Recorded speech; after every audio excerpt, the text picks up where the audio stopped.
on this episode of Indiana Education Insight. In Indiana, more than 20% of our children under the age of 18 are living in rural poverty. It's certainly a statistics that we want educators to be aware of some of these unique 20%? issues. Wow, Correct, okay. yes. Every week, the Indiana Association of Public School Superintendents is taking you inside today's Indiana education collaboration and tomorrow's education trends. We're staying on the pulse of public school innovators throughout Indiana and beyond. Join our conversation and contribute to our upcoming topics at iapssin.org/podcast. Here's your host, Dr. J.T. Coopman. Joining us on today's episode of Indiana Education Insight. I'm Dr. J.T. Coopman, Executive Director of IAPSS. This podcast is being delivered by our IAPSS team and produced by our friends at Edge Media Studios. As Executive Director of IAPSS, I'm excited to bring you this weekly show where we feature Indiana education innovators from all over our great state, from students to superintendents. We'll also be talking to higher education leaders and educators at the state level as we work together as proactive education advocates. That's why IAPSS is here and why we're proud to bring you this show. Every week, we're talking about trending topics in public education while bringing in Indiana education innovators to hear their perspective. As with any organization, it takes great leadership to be successful, and that is one of the main missions of IAPSS, developing great school district leaders. It is always great to have experienced and passionate educators joining the show, so let's get started with today's conversation. Topics and trends in Indiana education.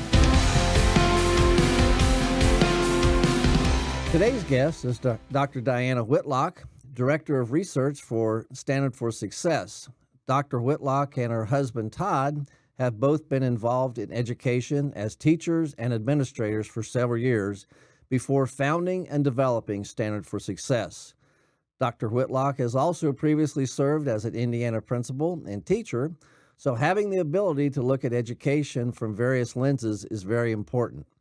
Dr. Whitlock and her husband have been tremendous assets to public education in Indiana. Let's find out how she views some of the issues in Indiana public schools. Welcome, Dr. Whitlock. We're thrilled to have you join us today for our podcast, so thanks for being here. Thank you for having me. So tell us a little bit about Standard for Success and your role in the company.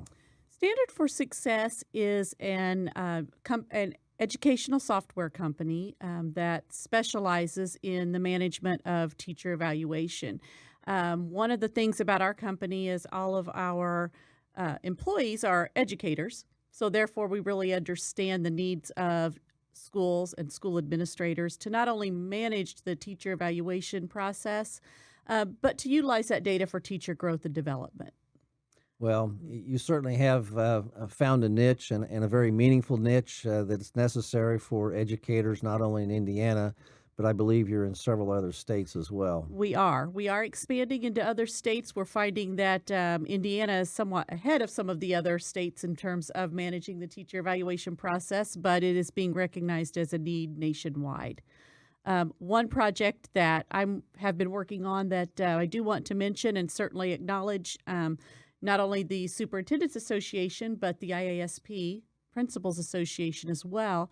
Standard for Success is currently conducting a study of the state of teacher evaluation in Indiana. Indiana's been collecting teacher evaluation data for almost 5 years now, and so Standard for Success is taking kind of that deep dive approach and trying to see is all this data collection and the feedback process, is that having an impact on teacher growth and development in Indiana? That's a great project and one that, as the Director of Research, I'm sure that you're heavily involved with that. Yes. You have an interest in rural schools and students in poverty. If you could explain some of the issues that are unique to rural communities and specifically those in poverty. Yes, and I always like to begin by saying that my research on rural poverty certainly is not meant to diminish the effects of poverty in other geographic areas or among other populations. But there are some issues unique to rural poverty. And when we consider that in Indiana, more than 20% of our children under the age of 18 are living in rural poverty. It's certainly a statistics that we want educators to be aware of some of these unique 20%? issues. Mm-hmm. Wow. Correct. Okay. Yes. And so, there are just some unique things. Most of the issues that are specific to rural poverty center around the isolation factor. We see families living in isolation where transportation may be a problem, and that means that our students in those areas probably have limited access to reading materials and digital resources, higher education opportunities. Sure.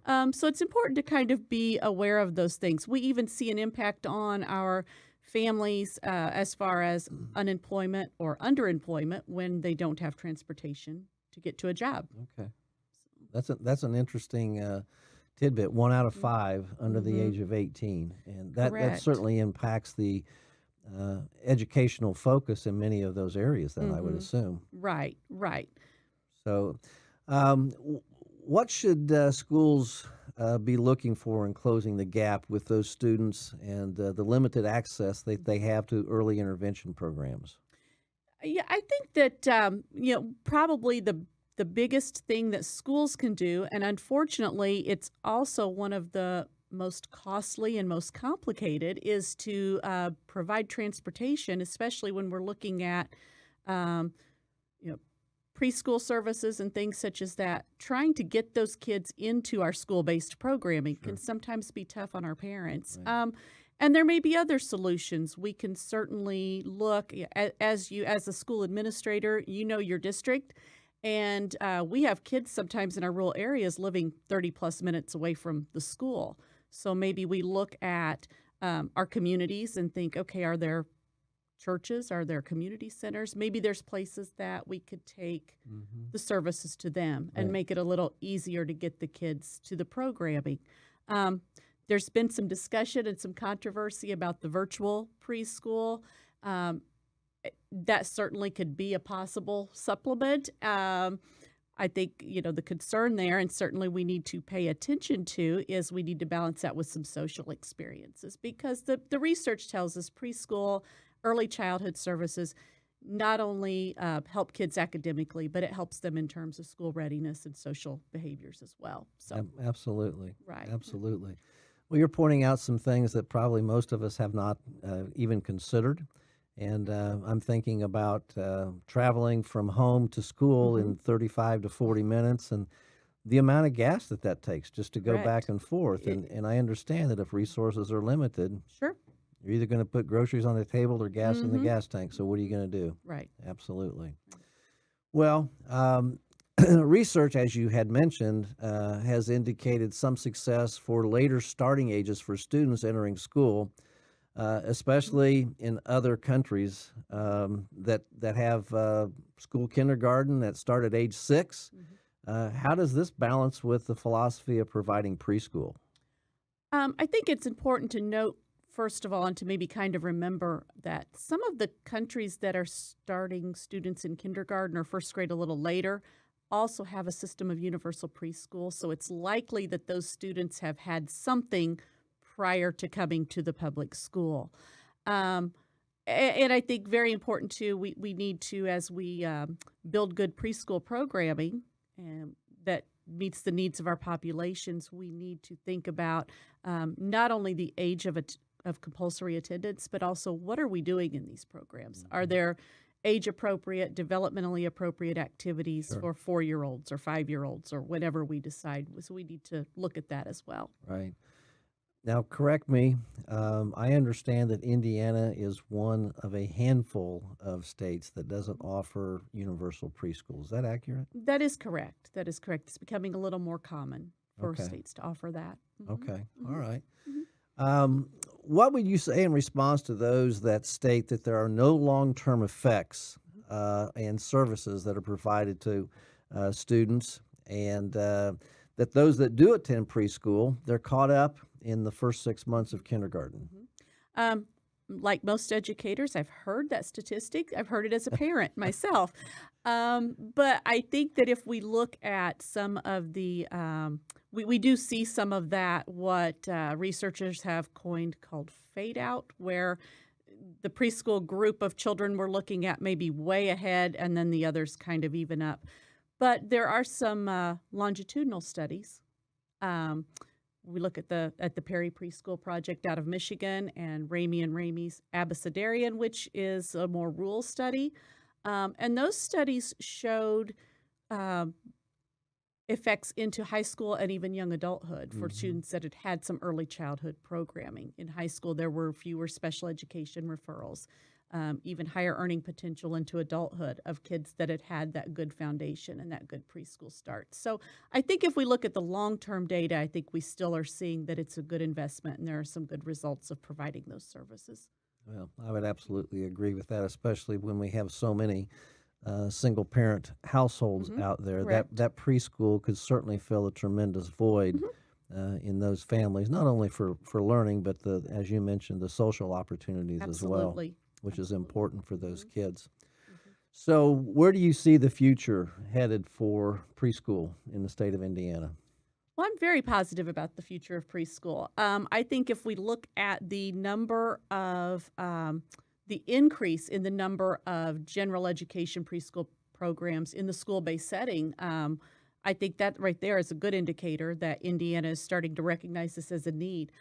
Also, the bill that was signed this spring that expands preschool funding into, I think it was 20 additional counties. Right. That's a huge step. Absolutely.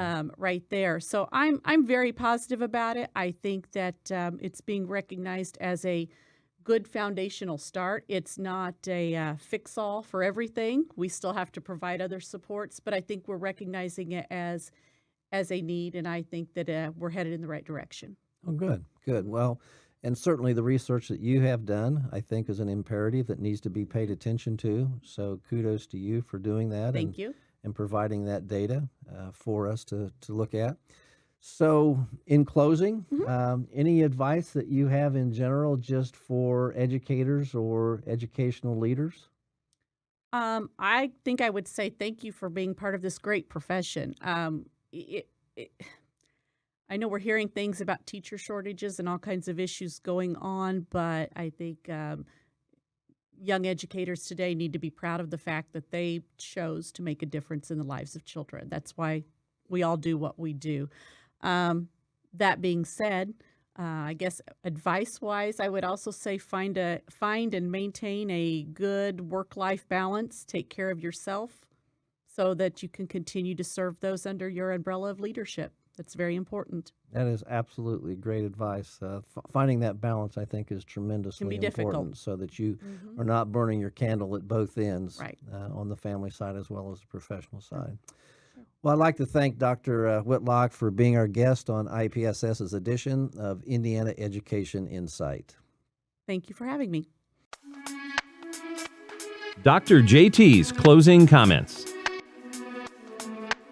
Unfortunately, even though we have so much research about how to have high-quality schools, including high-quality preschools, much of this research has been dismissed by our legislators.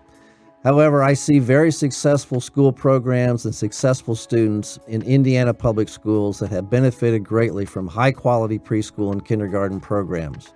Why is Indiana one of 4 states not making the investment in high-quality preschool programs?